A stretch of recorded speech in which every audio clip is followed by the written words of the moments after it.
کے طور پر بتاتا ہے، اور لوکا بطور انسان اور یوحنا بطور خدا کا بیٹا پیش کرتا ہے۔ تو پیش کرتے ہیں، یعنی کہ یسوع مسیح کو چاروں رسولوں کی بات ہو رہی ہے۔ بے شک یہاں پر مرکز رسول نہیں ہے، مگر یہاں پر جو باتیں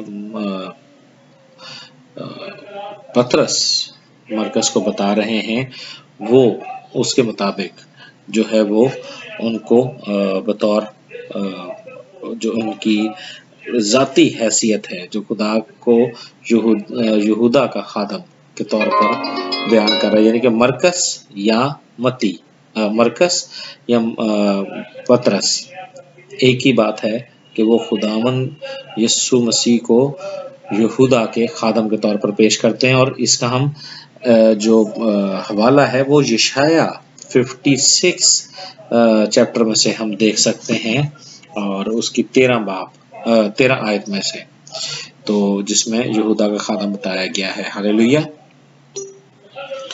ڈیئر اسٹوڈنٹس، ہم اسی تصور کی روشنی میں دیکھنا چاہتے ہیں کہ جو حوالے ہمیں یشعیاء نبی کی کتاب میں سے ملتے ہیں، ہم انہی میں سے یہ دیکھتے ہیں کہ مسیح خدا کے خادم ہیں، تاکہ ہم، جیسا کہ مرکز نے بھی پہلی آیت میں کہا ہے کہ یہ پست خادم بلا شبہ خدا کا بیٹا بھی ہے، جس کی خدمت کی تصدیق اس کے عظیم کاموں سے ہوتی ہے۔ اب میں آپ کو پھر ایک دفعہ بار کرواؤں کہ اب ہم اس کتاب کی الہی حیثیت پر، الہامی حیثیت کو آج ہم سمجھ رہے ہیں۔ ہاللیلویہ۔ تاکہ ہمیں کسی بھی طرح کا ابہام نہ رہے، اور خدا نے بھی اس کی تصدیق اس کے، یعنی کہ یسوع کے بپتسمے اور تبدیلی صورت، یعنی کہ جب یسوع کی صورت تبدیل ہوتی ہے اس کے موقع پر کی ہے، اور مرکز کی انجیل کے علم مسیح میں یہی سب سے بنیادی عنصر موجود ہے۔ ہاللیلویہ۔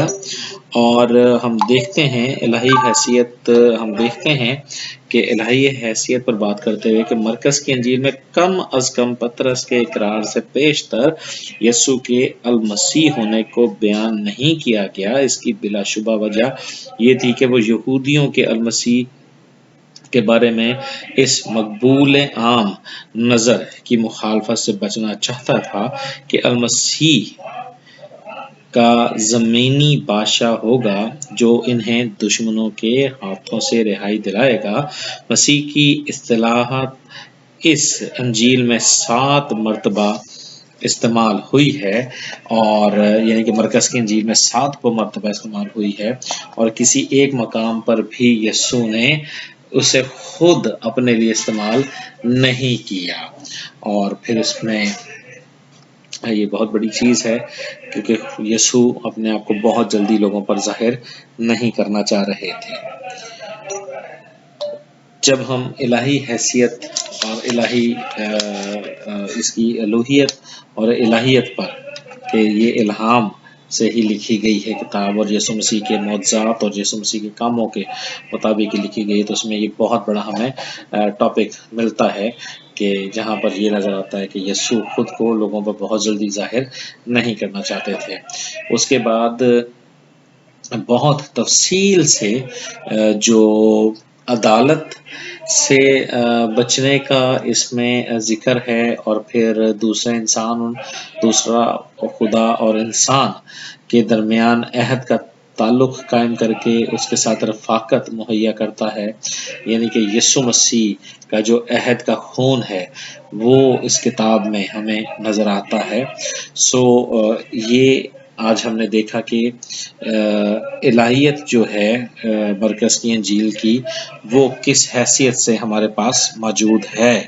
ڈیئر اسٹوڈنٹس، ہم آخر میں دیکھیں گے مرکز اور یوحنا کے تعلق سے نئے عہد نامے میں مرکز کا 10 مرتبہ ذکر آیا ہے۔ یوحنا اس کا یہودی نام تھا، اور مرکز رومی تھا اعمال کی کتاب میں اسے 2 مرتبہ صرف یوحنا کہا گیا ہے، 1 مرتبہ مرکس اور 3 مرتبہ یوحنا جو مرکس کہلاتا ہے، اور خطوط میں اسے 4 مرتبہ صرف مرکز کہا گیا ہے۔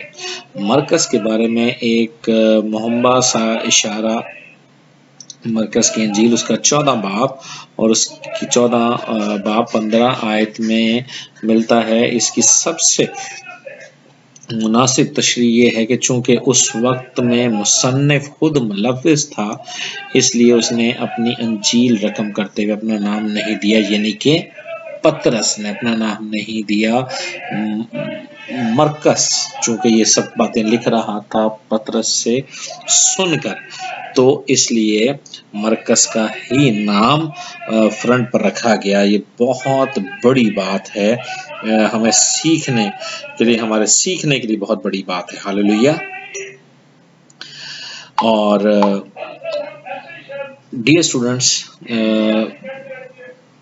اس کا جو پہلی مرتبہ جو صاف نام ہمیں ملتا ہے اعمال کی کتاب میں، اعمال 12 باب اس کی 12 باب میں آیا ہے، جب پطرس کو قید سے رہائی ملی تو وہ سیدھا یوحنا مرکز کی ماں کے گھر گیا، جہاں ایماندار اس کے لیے دعا کر رہے تھے۔ جب برناباس اور پالوس کا کال کی وجہ سے مالی مدد پہنچانے کے لیے یروشلم گئے۔ اعمال یہ تھوڑا سا ہم ٹاپک سے ہلکا سا ہٹے ہیں، مگر یہ بتانا ضروری ہے کیونکہ پطرس جو ہے وہ ملوث تھے اس ساری انجیل کو لکھوانے کے لیے، جو کہ مرکز کی انجیل کہلاتی ہے۔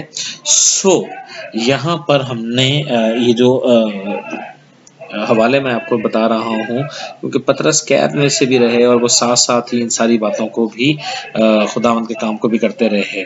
اور دوسری مرتبہ مرکز ایک اہم خدمت کے طور پر پالوس کے ساتھ روم میں نظر آتا ہے، یعنی کہ میں مرکز کے جو اہم حصے ہیں زندگی کے وہ آپ کے ساتھ میں یہاں پر شیئر کر رہا ہوں۔ مرکز کو ساتھ لے جا کر لے جایا گیا کیونکہ خدمت کے لیے وہ میرا کام کرے۔ یہ پالوس رسول کی رفاقت میں رہ کر جو ساری بات ہو رہی ہے، پطرس اسے میرا بیٹا کہہ کر پکارتا تھا مرکز کو۔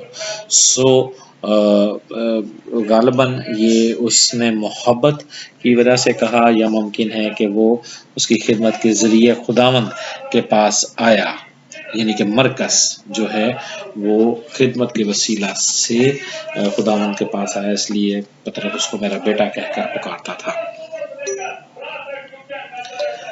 ڈیئر اسٹوڈنٹس، میں خداوند کا شکر ادا کرتا ہوں کہ آج ہم نے مرکز کی انجیل کو کمپلیٹ کیا، اور ہم نے جب اس انجیل کو کمپلیٹ کر رہے ہیں تو کمپلیٹ سے مراد ابھی یہ کنٹینیو ہے۔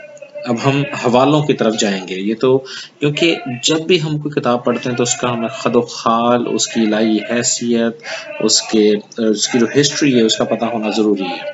تو آئندہ آنے والی کلاسز میں ہم مرکز کی انجیل کو چیپٹر وائز ہم دیکھیں گے اور سیکھیں گے، تاکہ خداوند کا کلام ہم بہتر اور گہرے طور سے سیکھتے چلے جائیں۔ Praise God, hallelujah, thank you so much.